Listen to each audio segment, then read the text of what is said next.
Le journal, Yaya Konaté.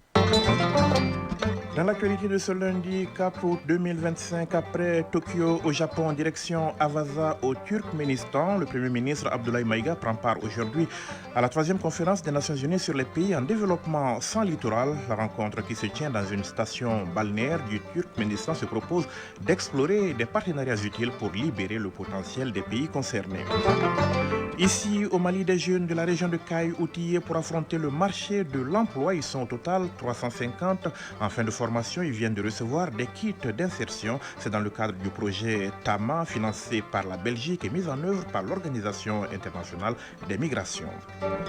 Les artisans ont pris de l'âge, leur effectif a diminué, la matière première se fait rare, les commandes aussi à Ségou, la tapisserie Nyeleni bat de l'aile, mais les dames restent profondément attachées à leur entreprise, une aventure qui a commencé dans les années 70. Elles ne veulent surtout pas que cela s'arrête et lancent du coup un SOS pour la tapisserie Nyeleni. L'actualité dans les autres pays membres de la Confédération AES, au Burkina Faso, tapis rouge pour les auteurs de la toute première transplantation rénale dans le pays. L'opération a été une réussite. L'équipe médicale a été reçue par le président du Faso. Au Niger, le chantier de l'hôpital militaire avance. Le président Tchani est allé lui-même faire le constat. Dans l'actualité également, le Sénégal, 140 mm de pluie tombée dans la nuit de samedi à dimanche sur la ville sainte de Touba. La situation inquiète à quelques jours du Grand Magal, un rendez-vous religieux très attendu par les Sénégalais de l'intérieur comme de l'extérieur. Pas d'inquiétude selon les autorités. Le dispositif de pompage et d'évacuation des eaux fonctionne correctement. Le Premier ministre Sonko a d'ailleurs effectué une visite surprise sur le site samedi. Et puis les sports, elles remportent la médaille d'argent. Les Aigles Dames ont fait preuve de combativité, mais elles se sont inclinées hier en finale de l'Afro-Basket 2025 face au Nigeria. En foot, l'actualité est dominée par le CHAN 2024 au Kenya, en Tanzanie et en Ouganda. Le groupe C entre dans la danse aujourd'hui, ce sera à Kampala. Mesdames, Messieurs, bonjour. Attention à une possible montée franche des eaux du fleuve Niger dès ce matin. Une alerte qui concerne les usagers et les riverains du fleuve. En effet, la société EDM SA procède à partir de ce lundi, 10h pile, à une ouverture partielle des vannes du barrage de Sélengué. Cela pour garantir la sécurité de l'ouvrage, des personnes et de leurs biens. Des lâchers progressifs d'eau sont donc prévus. Ils sont rendus nécessaires par le niveau d'eau en amont du barrage qui a dépassé à la date du 31 juillet la cote prévisionnelle. C'est un communiqué du directeur national de l'hydraulique, président de la commission de gestion des eaux de la retenue de Sélengué et du barrage de Markala qui l'annonce. Un appel donc à une vigilance accrue tout au long du fleuve à partir donc de ce matin.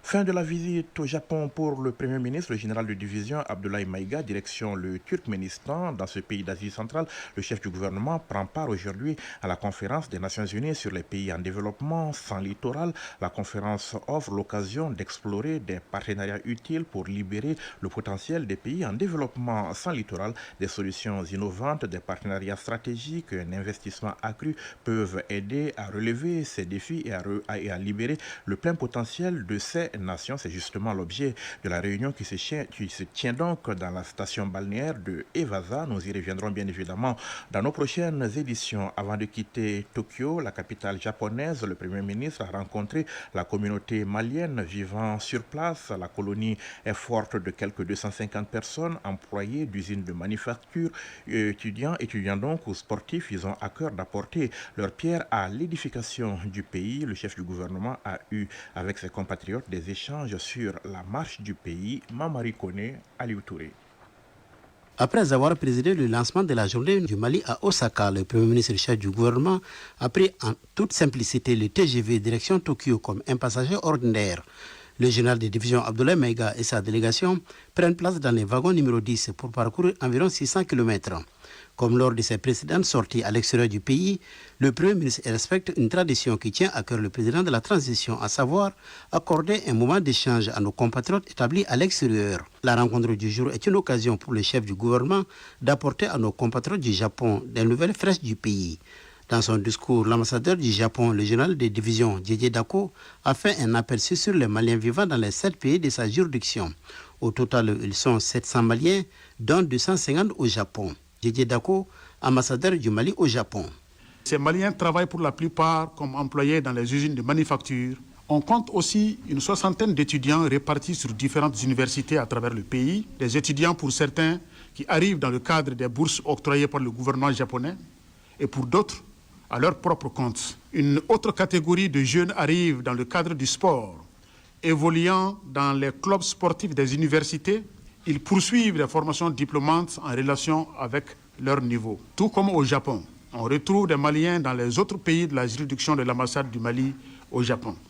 La communauté malienne au Japon, par la voix du président du Haut Conseil de base des Maliens du Japon, a exprimé sa reconnaissance aux autorités de la transition. Seydou Ditié, président du Haut Conseil de base des Maliens du Japon. Beaucoup d'entre nous ont souhaité contribuer davantage au développement du Mali, mais aussi la nécessité des mécanismes de collaboration plus structurés entre l'État malien et la diaspora. Nous, la diaspora du Mali au Japon, nous soutenons la transition du Mali. Nous devons contribuer à l'effort national pour vraiment être des Mali d'un courage. En s'adressant à nos compatriotes en langue officielle bamana, le Premier ministre les a salués pour leur participation aux différentes assises qui ont conduit aux réformes en cours. Il leur a expliqué l'esprit de la Charte nationale pour la réconciliation, la place des Maliens établie à l'extérieur dans les plans d'action du gouvernement, ainsi que la création et les acquis de la Confédération des États membres de l'AES. Le Premier ministre boucle ainsi sa mission au Japon et entame celle au Turkménistan, où il doit prendre part à la 3e conférence des Nations Unies sur les pays en développement sans littoral. Promotion de l'emploi des jeunes, le ministère de l'Entrepreneuriat national, de l'emploi et de la formation professionnelle met à la disposition de la jeunesse les moyens de voler de ses propres ailes. 610 jeunes de la région de Caille viennent de bénéficier de kits d'insertion en même temps que leur certificat de fin de formation. Formation en agroforesterie, énergie renouvelable et fabrication de foyers améliorés pour 350 d'entre eux. Des formations qui s'inscrivent dans le cadre du projet TAMA, financé par le Royaume de Belgique et mis en œuvre par l'OIM, l'Organisation internationale des migrations, à retenir également la pose de la première pierre des dortoirs des apprenants de l'atelier école de Caille, le tout présidé par Madame le ministre en charge de l'emploi et de la formation professionnelle, Caille Kansoutou Kanouté. Ils sont au total 610 jeunes formés à travers le pays, dont 360 dans la région de Caille, et 510 d'entre eux recevront des certificats et des kits d'insertion pour un montant global de plus de 102 millions de francs CFA. La ministre de l'Entrepreneuriat national, de l'emploi et de la formation professionnelle a remis officiellement des kits d'insertion et des certificats à quelques jeunes bénéficiaires. Cette formation s'inscrit dans le cadre du projet TAMA, Nexus, environnement migration au Mali et renforcement des données relatives aux déplacements internes et transfrontaliers au Sahel, mise en œuvre par l'Organisation internationale pour les migrants OIM. Ali Sarambounou, bénéficiaire. Même si la formation s'arrêtait là, c'est suffisant. Avec les matériels que nous venons de recevoir aujourd'hui, nous n'irions nulle part. Ce qu'on allait chercher ailleurs se trouve ici. Personne ne peut nous parler encore de migration. Daniel Vivani, représentant du chef de mission de l'OIM au Mali. Cet événement est l'occasion de renforcer la motivation et l'engagement des jeunes pour une meilleure intégration dans les secteurs de l'économie verte, entrepreneuriale, tout en préservant l'environnement. La ministre a exprimé toute sa reconnaissance à l'OIM et aux plus hautes autorités du pays. Oumoussal Sek, ministre de l'Entrepreneuriat national, de l'emploi et de la formation professionnelle. Je salue l'engagement constant de l'OIM, dont l'accompagnement multiforme au gouvernement du Mali, notamment dans la lutte contre la migration irrégulière, la protection de l'environnement et le développement des compétences mérite d'être salué et consolidé. Le développement du capital humain à travers une main-d'œuvre qualifiée et adaptée aux besoins économiques de notre pays. Après cette cérémonie de remise de certificats et de kits, Oumoussal Sek a procédé à la pose de la première pierre des dortoirs des apprenants de l'atelier école de Caille. Caille Kansoutou Kanouté Lassana Keita pour l'ORTM.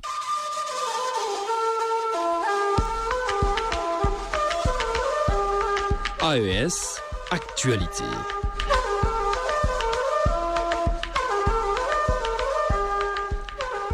L'actualité dans les autres pays membres de l'Alliance des États du Sahel, au Burkina Faso, les équipes médicales viennent de réussir avec brio la première transplantation rénale dans le pays. C'était au centre hospitalier universitaire de Tengadogo. Cette intervention médicale révolutionnaire a eu lieu le 29 juillet dernier. Cela méritait bien un tapis rouge au palais présidentiel. Elles ont donc été reçues, ces équipes, par le président du Faso qui les a félicitées et encouragées pour cette prouesse médicale, mais aussi pour leur professionnalisme et leur engagement constant à améliorer la santé des populations. Lazare Sanou de la Radio Nationale du Burkina Faso.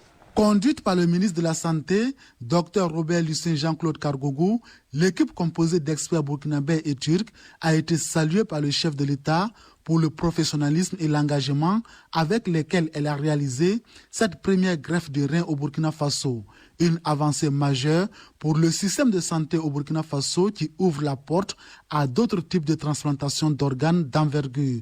Professeur Gérard Koulibaly, coordonnateur du programme national de transplantation. La transplantation rénale dans un pays, c'est comme un pas de géant qui a été effectué. Et ça a été une réussite, parce que la patiente et sa donneuse vont très bien actuellement. Et ils sont très bien suivis et pris dans de bonnes conditions. Et cette transplantation rénale ouvre la porte donc aux autres types de transplantation d'organes, notamment la transplantation du foie.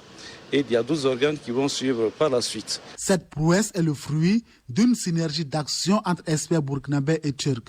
Le président de la Fondation turque de transplantation d'organes, Dr Eyüp Kavishi, a exprimé sa satisfaction pour la réussite. Nous sommes très heureux et très honorés d'avoir été accueillis aujourd'hui par Monsieur le Président. Nous sommes très heureux de cette réussite médicale que nous avons établie cette semaine pour le peuple burkinabé.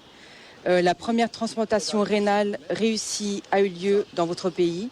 Nous allons continuer à contribuer à faire progresser le programme de transplantation rénale avec le partage d'informations et d'expériences des professionnels turcs de la santé. Cette intervention médicale révolutionnaire a eu lieu le mardi 29 juillet dernier au centre hospitalier universitaire de Tengadogo avec 2 sœurs jumelles. Les frais liés à cette première transplantation ainsi qu'aux 9 prochains cas seront entièrement pris en charge par le département en charge de la santé. Actualité essentiellement sanitaire chez nos voisins du Sahel ce matin. Au Niger, à présent, le président Tchani était en visite de terrain sur le chantier de construction de l'hôpital militaire de référence de Niamey, un projet stratégique qui témoigne de la volonté des autorités nigériennes de doter les forces armées du pays, mais aussi l'ensemble de la population d'une structure de santé à la pointe de la technologie. Je vous propose d'écouter le chef de l'État nigérien au micro de Garba Amadou de la Radio Nationale du Niger. C'est vous qui avez décidé de réaliser ce grand chantier dont les forces de défense et de sécurité ont besoin. On n'a pas besoin de l'affirmer. C'est aussi réel que la vie quotidienne. Le fait que vous soyez porté volontaire pour réaliser cet hôpital, surtout quand on sait que le partenaire a lâché à la dernière minute, prouve une fois de plus qu'il y a des compatriotes qui sont restés pragmatiques et qui agissent plutôt que de passer leur temps devant des micros ou des caméras à parler pour ne rien dire. La parole ne construit pas un pays. La parole sert de base. Mais faut-il qu'elle soit une parole prononcée avec la volonté de construire. Mais pour construire, il faut passer aux actes. Et les actes, c'est le pragmatisme. Nous vous remercions pour ce pragmatisme, cet esprit patriotique, et nous vous encourageons. Nous serons avec vous et le moment opportun, vous comprendrez que nous sommes avec vous. Le général Abdourahmane Tchani, le président de la République du Niger, au micro de Garba Amadou de la Radio Nationale du Niger.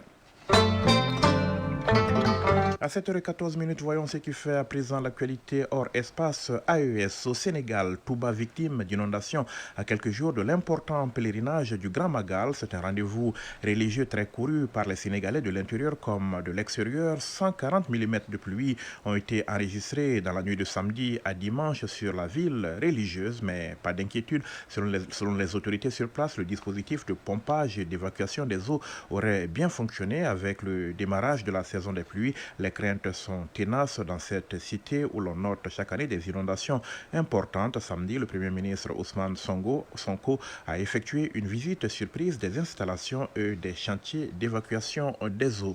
La Côte d'Ivoire, 11 personnes ont été appréhendées par les forces de sécurité après des heurts à Yopougon vendredi dernier. Des arrestations confirmées par le ministre de l'Intérieur et de la Sécurité, parmi elles des cadres du PPACI, le parti de l'ancien président Laurent Gbagbo, qui dénonce des arrestations arbitraires. Le PDCI RDA, dirigé par Tidiane Thiam, avait lui aussi protesté il y a quelques jours contre l'arrestation de 6 responsables de sa jeunesse dans des circonstances jugées floues, voire inquiétante. Et cette affaire de chantage au Gabon, un activiste exige des milliards pour ne pas diffuser des vidéos compromettantes du président Nguema, connu sous le nom de Nazi. L'activiste nazi Marwan Al-Azi a été arrêté au Liban, âgé de 25 ans. Ce jeune Gabonais d'origine libanaise avait défrayé la chronique après avoir affirmé détenir des vidéos et audios impliquant le président gabonais Brice Clotaire Oligui Nguema, des enregistrements qui pourraient faire vaciller le Gabon selon lui. Brièvement interpellé puis relâché par les services spéciaux du Gabon, Nazi s'est retrouvé au Liban où il a multiplié les invectives contre le président gabonais. Le jeune homme a été interpellé à Beyrouth par la Direction générale de la Sûreté du Liban à la demande des autorités gabonaises. Le Liban aurait agi à la suite de la diffusion par Nazi d'un premier enregistrement d'une conversation privée entre lui et le président gabonais Brice Clotaire Oligui Nguema. Dans un communiqué, la communauté libanaise du Gabon s'est désolidarisée de son compatriote. De son côté, Beyrouth pourrait extrader le jeune homme au Gabon où il risque d'être inculpé pour corruption en bande organisée, chantage et injures publiques. Il n'existe pas d'entraide judiciaire entre le Liban et le Gabon, mais les deux pays auraient trouvé un arrangement. L'Iran annonce la création d'un conseil de défense visant à renforcer ses capacités militaires après sa récente guerre avec Israël. Le Conseil suprême de sécurité nationale a approuvé la création du Conseil de défense nationale selon la télévision d'État. Cette annonce intervient après la guerre de 12 jours déclenchée en juin par Israël avec le soutien des États-Unis. La nouvelle organisation serait présidée par le président de la République islamique et se compose notamment de commandants des forces armées et des ministères concernés. Le Conseil de défense examine les plans de défense et renforce les capacités des forces armées de manière centralisée, a expliqué le média d'État. Le Proche-Orient, le Hamas a affirmé hier qu'il n'autorisera l'accès du Comité international de la Croix-Rouge, le CICR, aux otages israéliens de Gaza que si des couloirs humanitaires sont ouverts vers le territoire palestinien, selon un communiqué de sa branche armée. Les brigades Qassam sont prêtes à répondre positivement et à accepter toute demande de la Croix-Rouge pour livrer de la nourriture et des médicaments aux prisonniers ennemis, déclare ce communiqué. Le Hamas pose toutefois une condition pour accepter cela. Nous stipulons que des corridors humanitaires doivent être ouverts normalement et de manière permanente pour le passage de la nourriture et des médicaments à tout notre peuple dans toutes les zones de la bande de Gaza. Le communiqué a été publié hier, un peu plus tôt dans la journée. Le Premier ministre israélien Benjamin Netanyahu avait sollicité l'aide du CICR pour fournir de la nourriture et un traitement médical aux otages israéliens aux mains du Hamas dans la bande de Gaza. Le président américain Donald Trump le confirme, son envoyé spécial Steve Witkoff se rendra en Russie mercredi ou jeudi. Cette visite intervient après l'ultimatum lancé au président russe par son homologue américain pour mettre fin à la guerre en Ukraine. Retour ici au Mali, faisons à présent une escale à Ségou, la cité des Balanzans, dans le quartier de Médine. Des femmes s'affairent depuis plusieurs décennies à la confection de tapis à base de laine de mouton. C'est la tapisserie Nyeleni, unique en son genre, un héritage des sœurs blanches de la mission catholique. Nous sommes, tenez-vous bien, dans les années 70. Les beaux jours de la tapisserie sont aujourd'hui derrière nous, mais les pensionnaires font preuve d'une résilience à toute preuve. Les artisanes aujourd'hui ont pris de l'âge, leur effectif a diminué, la matière première se fait rare, les commandes aussi, la tapisserie bat de l'aile, mais les Nyeleni ne veulent pas abandonner. C'est un véritable SOS pour la tapisserie qui est ainsi lancée. Ségou, Ramata Konaté. Derrière ces quelques bruits de ciseaux dans l'atelier de tapisserie Nyeleni, Cise à Médine, se trouve un travail de titan, la confection de tapis à base de laine de mouton. De braves femmes, regard fixé sur le banc de tissage, en main des laines de mouton, les enfilent ou attachent des heures durant. Chacune de ces femmes s'active pour satisfaire des commandes de tapis. Thérèse Dougounet, présidente de l'association Nyeleni de Ségou. Nos laines de mouton viennent de Mopti et Kona sur commande avec un fournisseur. Après réception, nous procédons au triage pour enlever les déchets. Puis c'est le cardage, la filature, puis le lavage et le tissage proprement dit. Nous faisons aussi la teinture pour obtenir d'autres couleurs de laine. La confection d'un tapis peut durer une semaine ou 1 à 2 mois en fonction de la dimension du tapis et de la rapidité des tisseuses. Marietou Koumaré, membre de la tapisserie Nyeleni de Ségou. La tapisserie, c'est national. Il n'y a pas d'autres tapisseries à d'autres régions, sauf Ségou. C'est Ségou qui a la tapisserie. Même la tapisserie de Ouagadougou, ça vient de la tapisserie de Ségou. La tapisserie Nyeleni de Ségou vient de loin. Elle émane de l'ex-centre de formation artisanale et ménagère, sise au centre Gabriel Cissé. Marietou Koumaré, membre de la tapisserie Nyeleni de Ségou. Moi, j'ai commencé la tapisserie en 1968. Et j'ai quitté l'école, je suis venue à la mission catholique et j'ai eu à apprendre sans salaire. Thérèse Dougounet, présidente de l'association Nyeleni de Ségou. Nous avons hérité de la tapisserie Nyeleni avec les sœurs blanches à la mission catholique. Ces femmes y ont initié nos mamans. Moi-même jeune, j'y ai travaillé. L'atelier était basé au centre Gabriel Cissé. Avant leur rentrée, les sœurs blanches ont demandé à ouvrir la tapisserie ailleurs et ont financé la construction de cet atelier ici à Médine. Sa garde fut confiée à la vieille Marianne Koulibaly à l'époque. Marietou Koumaré, membre de la tapisserie Nyeleni de Ségou. On gagne par tâche. Quand tu fais même 1000 arrangés, on te paye ça.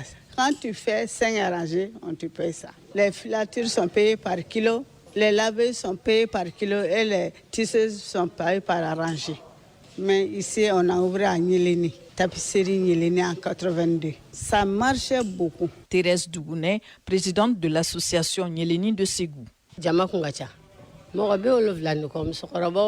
l'époque, il y avait plus de 70 femmes à la tapisserie contre 25 aujourd'hui, hormis nos collaboratrices dans les villages.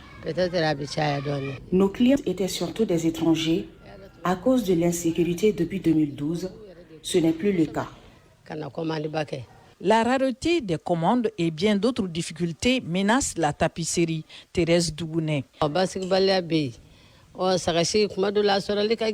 Comme difficulté, on note le manque de laine de mouton souvent à Kona à cause de l'insécurité, le manque de personnel jeune. Les jeunes sont pressés de s'enrichir. Il y a aussi l'âge avancé des membres de la tapisserie et le besoin criard de financement. D'où ces cris de cœur de nos dames Nyeleni. Nous avons besoin du soutien financier du président de la transition, Assimi Goïta, pour relancer nos activités. Marietou Koumaré, membre de la tapisserie Nyeleni de Ségou. De nous aider à nous fournir la laine, les fils, à la fin l'achat. Il faut que l'État achète nos tapis. Ça vient de notre pays. Bon, ça vient de la 4e région, Ségou. C'est une fierté. Au-delà de cette satisfaction morale, revitaliser cet atelier de tapisserie contribue à créer de l'emploi pour les jeunes et à exporter ces tapis made in Mali. Ségou, Ramata Konaté et Karamogo Traoré pour l'ORTM. –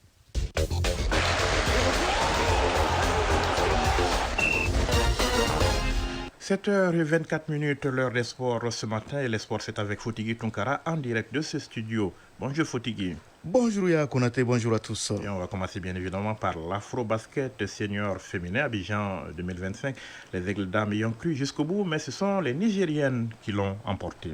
Oui, absolument. Le Nigeria qui est donc sacré championne d'Afrique de basketball senior féminin en finale de l'Afro-Basket féminin Abidjan 2025 hier. Les 10 Tigers du Nigeria ont gagné contre les Aigles du Mali par 78-64. Les Nigérianes remportent ainsi leur 7e titre de l'histoire et le 5e trophée consécutif dans cette compétition, ce qui est d'ailleurs un record. Les Aigles-Dames du Mali de leur côté perdent ainsi leur 3e finale sur 4. Malgré la déception liée à la défaite, le sélectionneur malien Oumar Sidia garde quand même des motifs de satisfaction. Il est au micro de nos envoyés spéciaux à Abidjan, Koji Sibi et Abouakar Traoré. Je suis d'abord déçu parce que là, on s'attendait à faire mieux. On s'attendait à avoir le trophée ou bien à mieux résister quand même. Je crois que là, vers la fin, on a presque abandonné le combat. Pas presque abandonné, mais on a été victime de la furia nigériane parce qu'il faut reconnaître que c'est des filles qui sont très expérimentées et apparemment, elles ont gardé le meilleur pour la fin. La jeunesse n'a pas pu résister. Ça a été quand même une belle aventure. Un mot quand même pour vos joueuses. Je leur dis bravo et surtout qu'elles continuent sur cette lancée. Elles viennent d'acquérir une expérience époustouflante qu'elles doivent capitaliser pour que dès la prochaine fois, on fasse mieux, et beaucoup mieux que ça. Voilà, tout en reconnaissant la valeur donc, de l'adversaire, la meneuse Rokiatou Doumbia pense que l'équipe a tout donné et a fait de son mieux. Nous l'écoutons au micro de nos envoyés spéciaux, Koji Sibi et Abouakar Traoré. On a vraiment donné le mieux, on a vraiment donné tout ce qu'on pouvait, mais en bas, donc on va revenir et on va être meilleur qu'on a été ce soir. Nigeria, c'est une équipe expérimentée. En dessous, les 12 sont plus expérimentés que nous. On a donné tout ce qu'on pouvait et c'était juste pas assez pour gagner le match. Dans un match, on gagne et on perd. Et aujourd'hui, nous, on a été les perdants, mais néanmoins, il y a les nouvelles générations qui viennent. Le Mali, c'est une nation de basket, donc on va revenir encore plus fort, Inch'Allah.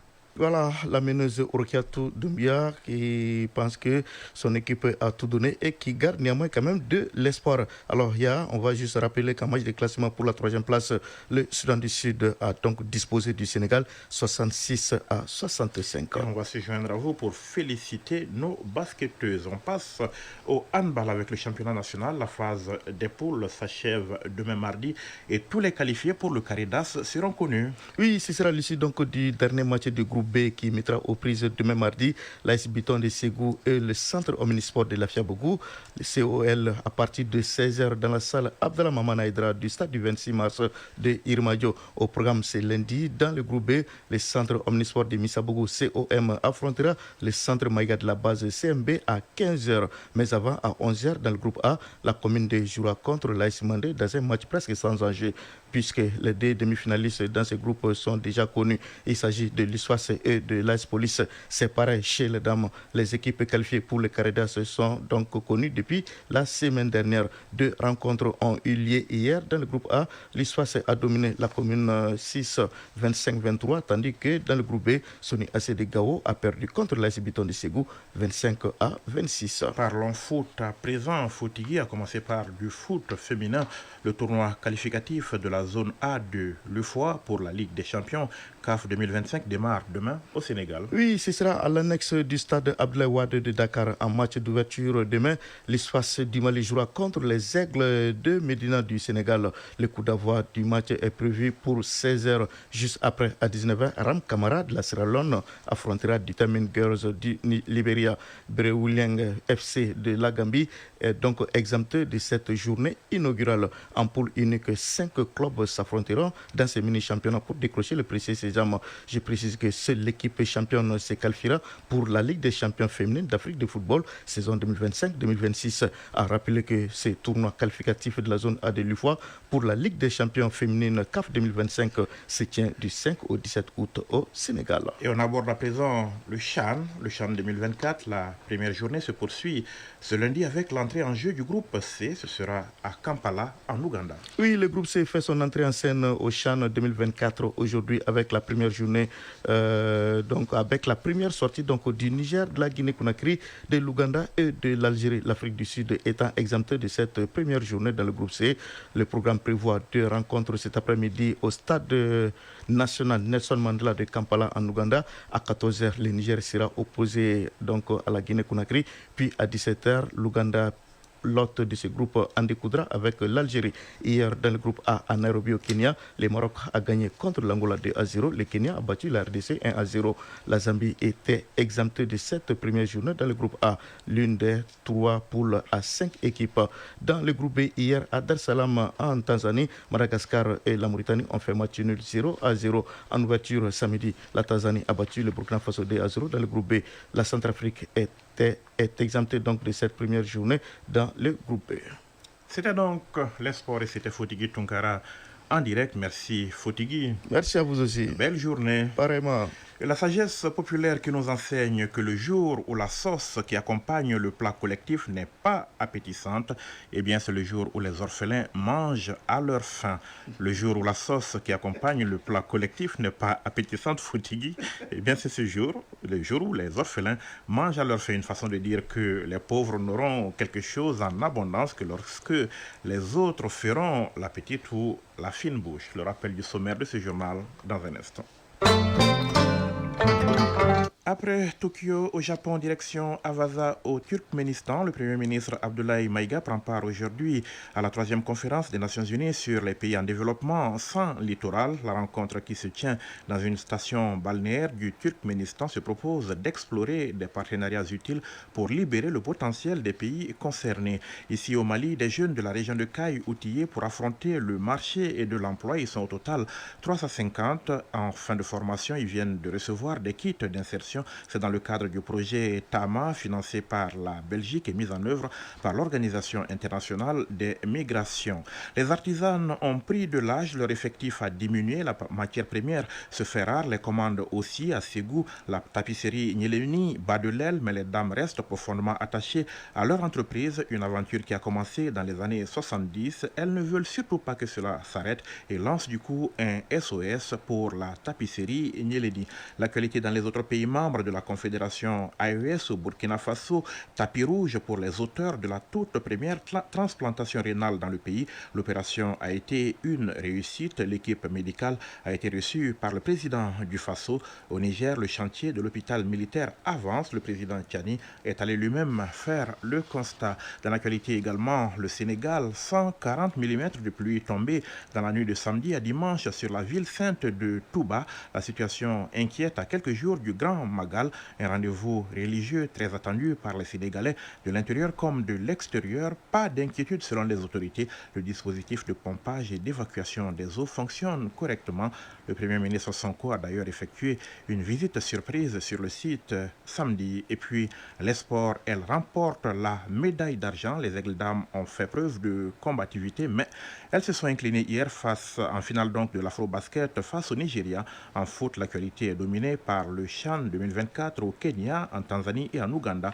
Le groupe C entre dans la danse. Aujourd'hui, ce sera à Kampala. Il est 7h passé de 32 minutes à Bamako. C'est la fin de ce journal. Vous avez été servi ce matin par Mamadou Diallo à la mise en onde, Mohamed Koulibaly à la mise en ligne, présentation Yaya Konaté, réalisation, coordination Ousmane Dao, à suivre les infos météo avec de la pluie, en abondance de la pluie donc, beaucoup de pluie sur la capitale la nuit dernière et ce matin, de la douceur donc au réveil.